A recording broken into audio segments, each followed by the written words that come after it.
పెబ్బేరు మండలం సంత స్థలం కాపాడడానికి అందరూ రాజకీయాలకు అతీతంగా ఏకమై ముందుకు రావాలని అఖిలపక్ష ఐక్యవేదిక జిల్లా అధ్యక్షుడు సతీష్ యాదవ్ పిలుపునిచ్చారు. గురువారం ఆయన పెబ్బేరు సంత స్థలాన్ని పరిశీలించారు. ఈ సందర్భంగా వేల మంది జీవనాధారం, లక్షల మంది వ్యాపారం చేసుకునే పెబ్బేరు సంతను ప్రజలకు అంకితం చేయడానికి జిల్లా కలెక్టర్, ఎమ్మెల్యే, ప్రణాళిక బోర్డు వైస్ చైర్మన్, మాజీలు అందరూ ఏకమై యాజమాన్యాలతో మాట్లాడి ప్రజలకు చెందేలా చేయాలని అఖిలపక్ష ఐక్యవేదిక డిమాండ్ చేస్తుందని అన్నారు.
సంఘం అధ్యక్షుడు చిన్నారెడ్డి ప్రభుత్వం కల్పించుకొని సెటిల్మెంట్ చేయాలి. ఓన్లీ కూర్చోబెట్టి అంటే ఇప్పుడు సెషన్ కోర్టు నుండి హైకోర్టు పోయింది, హైకోర్టు వరకు పోయినా కాలేదు మనకు.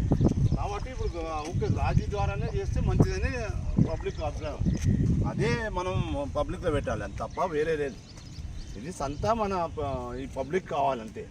వాళ్ళు ఏం చేస్తారు, వీళ్ళేం చేస్తారు, ఎట్లా చేస్తారు అనేది వాళ్ళ ఇష్టం. అది అంతా పబ్లిక్. ఇప్పుడు ఎన్ని వేల కుటుంబాలు దీని మీద జీవిస్తున్నాయంటే వాళ్ళంతా ఎక్కడ పోవాలా, దీని మీద బతుకుతున్నారు. కొన్ని వేల కుటుంబాలు బతుకుతున్నాయి. అవన్నీ ఇప్పుడు మళ్ళా వాళ్ళకి జీవనాధారం మొత్తం అదే వసూలు చేస్తున్నారు, అన్నీ చేస్తున్నారు. కాబట్టి వాళ్ళ గవర్నమెంట్కి ఇస్తున్నారు.